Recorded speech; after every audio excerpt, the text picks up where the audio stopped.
لیکن مجھے اس طرح نہیں جانا جس طرح ہم پہلے جاتے رہے ہیں۔ ہم ان کے زخموں پر مرہم رکھنے کی بجائے انہیں مزید گہرا کر کے آ جاتے ہیں۔ جو کچھ اس بیچاری کے ساتھ ہوا ہے وہ خدا نخواستہ کسی کے ساتھ بھی ہو سکتا ہے، تو کیا ہم اسے دھتکار پھٹکار کر ایک طرف رکھ دیں گے، اس کی طرف سے آنکھیں پھیر لیں گے؟ میرے سینے میں تپش تھی، میں بولتا چلا گیا۔ اس روز میرے اور امی کے درمیان آج پون گھنٹہ بات ہوئی۔ پتہ نہیں کہ میں انہیں کس حد تک قائل کر سکا، مگر اتنا ضرور ہوا کہ وہ ثروت کے ہاں خوش دلی سے جانے اور ان سے رابطہ برقرار رکھنے پر آمادہ ہو گئیں۔ اگلے روز گھر سے نکلنے سے پہلے فرا نے پھر ثروت کے گھر فون کیا۔ حسب سابق بیل ہوتی رہی لیکن کارڈ رسیو نہیں کی گئی۔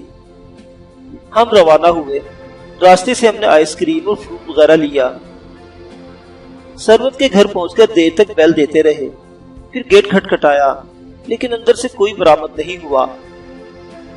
ساتھ والے پڑوسی نے دروازہ کھولا، مجھے پہچان کر الیکس لیگ کی، پھر بتایا کہ ناصر صاحب اور ان کی فیملی تو یہاں سے جا چکی ہے۔ کہاں؟ کب؟ میں نے حیرت سے پوچھا۔ تقریباً 8 دن ہو گئے ہیں۔ آپ کو نہیں پتا؟ وہ تو کافی دن سے تیاری میں تھے۔ کہاں گئے؟ جرمنی، غالباً فرینکفرٹ میں۔ میں ہکا پکا کھڑا رہ گیا۔ امی اور فرا بھی میرا منہ دیکھ رہی تھی۔ سینے میں کچھ ٹوٹ سا گیا تھا۔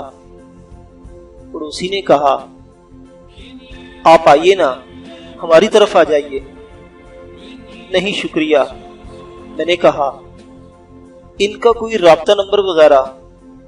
انہوں نے کہا تھا کہ وہاں سے جا کر بھیج دیں گے، لیکن ابھی تک تو نہیں آیا۔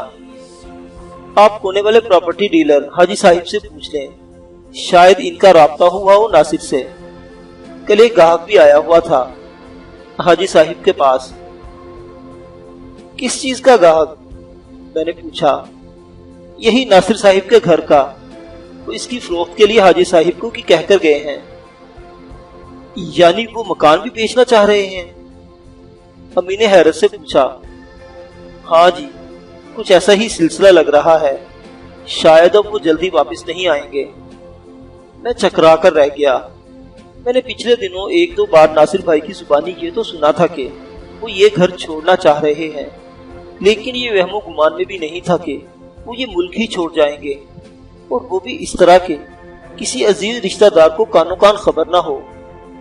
ناصر بھائی سے چھوٹا حماس پچھلے 3-4 سال سے جرمنی میں ہی مقیم تھا۔ وہ سافٹ ویئر انجینئر تھا۔ ایک بار پہلے بھی ناصر بھائی سیر و تفریح کے لیے اس کے پاس جرمنی جا چکے تھے۔ والدہ کی وفات پر حماس جرمنی سے آیا تھا اور 10-15 روز رہ کر لوٹ گیا تھا۔ شاید انہی دنوں میں گھر کے اندر کوئی مشورہ وغیرہ ہوا اور اب ناصر بھائی نے ثروت و نصرت سمیت جرمنی کا رخ کر لیا تھا۔ فرا نے پریشانی سے کہا، مجھے تو یقین نہیں آ رہا بھائی، ایک دم بغیر کسی کو بتائے۔ امی نے کہا، یہ جو حاجی صاحب ہیں ان سے پوچھو، شاید کوئی اتا پتہ دے گئے ہوں۔ ہم نے حاجی صاحب سے پوچھا، لیکن ان کے پاس بھی ابھی تک کوئی اطلاع نہیں تھی۔ ہم مایوسی کے عالم میں واپس ہوئے۔ گھر کے گیٹ کے سامنے سے گزرتے ہوئے اچانک میری نظر گیٹ کے نچلے حصے کی درز میں گئی۔ اندر کی طرف ایک براؤن لفافہ سا پڑا تھا۔ میں نے گاڑی کو بریک لگایا۔ گیٹ پر جا کر میں نے ہاتھ نیچے سے اندر گھسایا اور لفافہ نکال لیا۔ گاڑی میں آ کر میں نے دیکھا یہ کوئی عدالتی نوٹس تھا۔ ایڈریس میں مرحوم خالو عثمان کا نام لکھا ہوا تھا۔ امی سے مشورے کے بعد میں نے لفافہ کھولا۔ یہ ایک سمن تھا۔ تحریر سے پتہ چلتا تھا کہ اس سے پہلے بھی 2 نوٹس بھجوائے جا چکے ہیں جن کی تعمیل نہیں ہوئی ہے۔ سمن میں کسی ایسے پلاٹ کا ذکر ملتا تھا جو خالو عثمان نے دکان کی تعمیر کے لیے حاصل کیا تھا، لیکن بعد ازاں قانون شکنی کرتے ہوئے اسے فروخت کر دیا تھا۔ اب یہ معاملہ عدالت کے روبرو تھا۔ پتہ نہیں یہ کس پلاٹ کا ذکر ہے، میں نے الجھے ہوئے لہجے میں کہا۔ امی نے تفصیل پوچھی، میں نے انہیں بتائی۔ امی کو بھی کچھ معلوم نہیں تھا، پھر جیسے انہیں کچھ یاد آ گیا کہنے لگی، میرا خیال ہے کہ یہ